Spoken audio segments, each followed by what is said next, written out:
After 7 years in the desert, a soldier returned home to find his best friend had stolen his name, his honor, and the very life he was supposed to have. The bus sighed to a stop, its brakes hissing like a tired serpent. Staff Sergeant Michael Vance felt the vibration travel from the floor, up through the worn soles of his boots, and settle deep in his bones. It was a foreign feeling. For years, the only vibrations he'd known were the jarring rattle of a Humvee over baked earth or the distant, gut-thrumming bass of a controlled detonation. This was gentle. Domesticated. He stood, his body moving with an economy of motion drilled into him by years of discipline. He grabbed the single duffel bag from the overhead rack. It was military-issue green, faded by a sun that knew no mercy. The bag was light, holding little more than a few changes of clothes and a ghost's weight of memories. His real burden, the one that felt like a full combat load, was strapped invisibly to his soul. Stepping down onto the asphalt of the Oak Creek bus depot, the air hit him. It was thick with the smell of recent rain on pine needles and the faint, sweet perfume of cut grass. It was the scent of home, so profoundly different from the acrid smell of dust and cordite that it made his lungs ache with the sheer, unadulterated purity of it. He had told no one he was coming. Not his next of kin, his best friend David Miller. Not anyone. After the IED, the chaotic firefight, the 6 months of being a ghost in a mountain prison, and the improbable rescue, he'd spent another year in a hospital in Germany piecing his body and mind back together. Communication was spotty, then discouraged. They wanted him to focus on recovery. He wanted the first face he saw back home to be David's, to see the shock and joy bloom across it when his dead friend walked through the door. The walk was a pilgrimage through a life he'd kept folded up in his memory like a worn map. Henderson's grocery still had the same faded red awning. The marquee of the old Grand Majestic Theatre advertised a movie he'd never heard of. He passed the park where he and David had sworn blood oaths as boys, promising to join the army together. David had done his tour and gotten out. Michael had stayed in. He turned onto Sycamore Lane. His street. The houses were familiar, comfortable. Mr. Callahan's prize-winning roses were in full bloom, a riot of crimson against a white picket fence. Then his eyes found his own house at the end of the cul-de-sac. And he stopped. Something was wrong. Not overtly, not a siren or a broken window, but a subtle wrongness that set his teeth on edge. His combat instincts, honed to a razor's edge, screamed at him. The lawn, which he'd left in David's semi-capable hands, was perfect. Too perfect. The edges were sharp, the grass a uniform carpet of green. New flowers, bright yellow marigolds, spilled from the window boxes he'd built himself. A late-model minivan, a sterile silver box of a vehicle he'd never seen before, sat gleaming in his driveway. A cold knot of dread began to tighten in his gut. He walked up the stone path, his boots suddenly heavy on the ground he owned. The welcome mat was new, a cheerful thing that read "Home Sweet Home." His old one had been a plain black rubber slab. He pulled his keys from his pocket, the metal cool against his skin. He slid his house key into the lock. It met resistance. It wouldn't turn. The lock was new. He froze, his hand still on the key. This wasn't a house being looked after. This was a house being occupied. His mind, trained to assess threats and gather intelligence, took over. He pulled his hand back slowly, pocketed his keys, and moved silently off the porch. He crept along the side of the house, staying close to the foundation, his body low. He peered through the living room window, cupping his hands around his eyes to cut the glare. The room was clean, tidy. Unfamiliar furniture. A child's toys were scattered near a plush new sofa. His gaze swept the room, cataloguing every detail, and then it landed on the mantelpiece above the fireplace. And the world fell out from under him. There, sitting in the place of honor, was a folded American flag in a polished wood triangle case. His flag. The one they gave to the families of the fallen. Next to it, mounted on a velvet board, were his medals. His Purple Heart, for the shrapnel that had nearly taken his leg. His Bronze Star, for pulling his men out of an ambush. Below them, propped up on a little brass stand, was a framed photograph. It was a family portrait. A smiling, happy family. A woman he didn't know, a little girl with bright pigtails, and a man. The man was David Miller. His best friend. Grinning, with his arm around a woman and a child, standing in Michael's house, in front of Michael's memorial. The air left his lungs in a ragged gasp. He stumbled back from the window, his legs suddenly weak, the strength that had carried him through hell abandoning him completely. He leaned against the rough brick of his own home, his head spinning. It wasn't just that David was living in his house. It was 1,000 times worse. The medals, the flag. David hadn't just moved in. He had moved in and taken his place. He had stolen his life. His training gave him no protocol for this. There was no enemy to sight, no objective to take. There was only the cavernous, echoing betrayal. He felt like a ghost, haunting the edges of a life that had continued on, not just without him, but on top of his very memory. He retreated. He turned and walked away, his steps mechanical, his mind a maelstrom of shock and confusion. He needed intel. He needed context before he acted. Confrontation now would be a blind charge into an ambush. He found himself on the sidewalk in front of the house next door, staring at the crimson roses.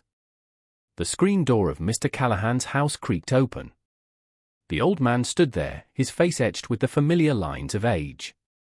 He squinted, his eyes widening in disbelief. His hand, holding a glass of iced tea, began to tremble. "Michael," the old man whispered, his voice thin as paper. "My God. Son, we buried you." The words hit Michael with the force of a physical blow. "We buried you." He sank onto the steps of his neighbor's porch, the duffel bag slumping beside him. He buried his face in his hands, the orderly world he'd fought to come back to shattering into a million pieces. Mr. Callahan sat down beside him, the rocking chair on his porch forgotten. He didn't press or pry, just sat in the heavy silence, a silent, steady presence. After a long moment, Michael lifted his head, his eyes hollow. "Tell me," Michael said, his voice raw. "Tell me everything." And the old man did. He spoke of the 2 soldiers in dress uniform who had knocked on David's door, David being Michael's listed next of kin. He spoke of the town's grief, the memorial service at the high school football field. David had given the eulogy, his voice thick with tears as he spoke of his brother-in-arms, the hero who would never come home. "He was a mess, son." "We all were," Callahan said, his gaze fixed on the house at the end of the street. "He told everyone he was moving into your place to keep it safe for you. Out of respect. Seemed noble at the time. But then, the story turned. Slowly, insidiously. It started small. David using Michael's military discount at the hardware store. Then telling people he was having trouble accessing his own VA benefits and needed to use Michael's accounts temporarily to get by while the government sorted out the paperwork from his honorable discharge. Then he met Sarah, Callahan continued, his voice low and sad. "A nice girl, a teacher from out of town. She didn't know anyone here. She didn't know you." David told her, he told her his name was Michael Vance. Michael's blood ran cold. He told her he was the sole survivor of an IED attack that killed his whole unit. That he'd been medically discharged with PTSD. That the house, the medals, they were all his. "He became you, Michael. He started collecting your disability benefits. Your survivor's pay. He built a whole new life on the lie." Each word was another piece of shrapnel tearing through him. The betrayal was so complete, so absolute, it was almost incomprehensible. It wasn't just about the money, or the house. David had stolen his name. He had stolen his pain. He had taken the worst moments of Michael's life and worn them like a costume to garner sympathy, to build a family, to live a life that wasn't his. He had profited from Michael's death. Michael stared at his hands. They were scarred and calloused, hands that had held a rifle, dug trenches, and held dying friends. They were the hands of Michael Vance. But who was that now? He was a dead man. A ghost with a duffel bag. He felt a strange, bitter guilt mix with the incandescent rage. Guilt for surviving, for coming back and threatening to shatter this fiction. And anger, a deep, cold rage at David for the desecration. For turning his sacrifice into a commodity. The little girl. Lily, Michael asked, the name feeling like ash in his mouth. She's 4, Callahan said softly. She thinks her daddy is a hero. She tells all her friends at preschool that he got those medals for being the bravest soldier in the world. Michael closed his eyes. The image of the little girl with pigtails from the photograph filled his mind. An innocent. A child raised on a foundation of lies, who adored a man who was a fraud. He had a choice. He could walk over there right now, kick in the door, and reclaim his life with righteous fury. He could call the Department of Defense, the FBI, the local police. He could bring the full weight of the law and the military down on David Miller's head. He could send him to prison for stolen valor, for fraud, for a dozen other crimes. It would be justice. It would be deserved. But what would that justice do to Sarah? To the little girl, Lily? He would be detonating a bomb in the middle of their lives, and they would be the primary casualties. He would be destroying a child's world to reclaim his own. The thought made him sick.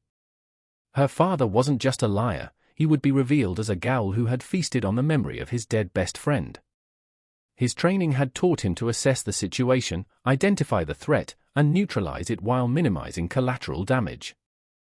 For the first time, he realized the primary target and the collateral damage were hopelessly entangled.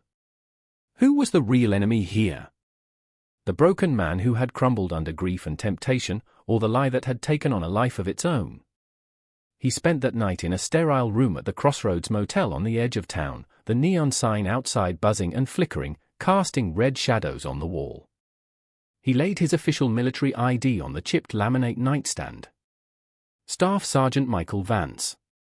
The name felt hollow, a costume he was no longer sure how to wear. He stared at the ceiling for hours, the hum of the air conditioner a poor substitute for the familiar silence of the desert night. In combat, the mission was clear: protect your brothers, defeat the enemy, come home. But what was the mission now? He had come home to find his greatest brother had become the enemy. Was his mission to punish? Or was it something else? He thought of the faces in that photograph. Sarah. Lily. They were civilians caught in the blast radius of a decision David had made years ago. You don't leave civilians behind. You protect them. A new, terrible clarity began to form in his mind. His mission wasn't about reclaiming the past anymore. The past was a crater, a blast site. His mission was about damage control. It was about saving who he could from the wreckage. The next morning, he didn't go to the police. He went back to Sycamore Lane. He sat in his rental car down the street, watching the house. He waited until he saw Sarah emerge, strapping a chattering Lily into the car seat of the silver minivan before driving away. The house was quiet. The target was isolated. He walked up the path, his heart a heavy, rhythmic drum against his ribs. He didn't try the key this time. He knocked. Seconds later, the door opened. David stood there, a coffee mug in his hand. His face was softer than Michael remembered, thicker around the middle. He saw Michael, and all the color drained from his face. The mug slipped from his fingers and shattered on the welcome mat, splashing coffee across the words "Home Sweet Home." "Mikey," David whispered, his voice a choked, strangled sound. He looked like he was seeing a ghost, and in a way, he was. Michael stepped inside, closing the door behind him. The house smelled of coffee and baby powder. It was his house, but it wasn't his home. They stood in the entryway, the silence thick with the weight of years of friendship and a betrayal so deep it had no name. "Why?" Michael's voice was quiet, devoid of the rage that had simmered all night. It was colder than that. Heavier. David crumpled. Not physically, but spiritually. His shoulders slumped, his head bowed, and a ragged sob escaped his lips. He stumbled back into the living room, collapsing onto the plush sofa. Through broken, gasping breaths, the story poured out of him. The grief had been real, he swore. The loss had felt like losing a limb. But then came the bills, the debt from a failed business, the crushing weight of his own civilian life that felt so small and meaningless after the army. It was just once at first, David choked out, tears streaming down his face. Just the discount. Then I got the letter about your benefits. I was going to put it all away for your folks, I swear. But I was so far underwater, Mike. I took a little. And then a little more. He met Sarah. He was ashamed of his failures, of the man he had become. And the lie was there, so easy, so tempting. He told her he was Michael Vance, the hero. And she'd looked at him with such admiration. It felt good. For the first time in years, he felt like someone.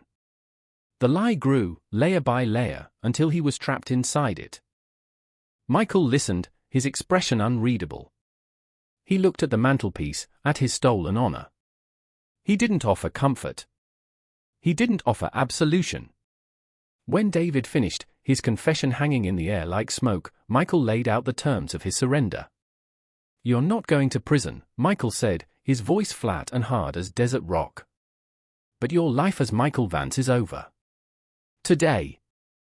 He gave him the mission parameters. "You have 30 days. You will find a new job under your real name. You will find a new place for your family to live. You will sign this house back over to me. And you will tell your wife the truth." David looked up, his eyes wide with terror. "All of it?" "No," Michael said, the word cutting through the air. "Not all of it. You will not tell her my name. You will not tell her you stole a dead man's life. You will tell her your name is David Miller. You will tell her you were ashamed of your own quiet service and you lied to impress her. You will make it about your own weakness, not my death. You will protect her from that. And you will protect that little girl. That is your mission. And you will pay back every single cent you stole." He would help facilitate the process, frame it as a massive VA bureaucratic error that had finally been corrected. He would bury his own story to save theirs. It was the ultimate act of collateral damage mitigation. He was sacrificing his own justice for their peace. 6 months passed. Michael was living in his house again. It was sparser now, stripped of the life that had been a lie. The plush sofa was gone, replaced by his old, comfortable armchair. He worked at the local hardware store, the simple, tangible tasks of stocking shelves and mixing painter balm for his fractured soul. He went to a veteran support group on Tuesday nights, sitting in a circle with other men who were haunted by their own ghosts. He was slowly, methodically, rebuilding a life. One afternoon, the mail came. Among the bills and junk mail was a plain white envelope with no return address. Inside, there was no letter. Just a cashier's check for a few $100s and a piece of paper folded around it. He unfolded the paper. It was a child's drawing, done in bright, cheerful crayon. It showed a simple stick figure with a huge smile. Below it, written in the shaky, earnest scrawl of a small child, were 2 words. "Thank you." He stared at the drawing for a long time. He didn't know if Lily had written it, or if Sarah had guided her hand. It didn't matter. He walked over to his fireplace, to the mantel that was now bare. He gently smoothed out the drawing and propped it up where his medals used to be. It was the first decoration in his new life. A quiet testament not to the hero he had been, but to the man he was trying to become. His war was over, but a new mission had just begun.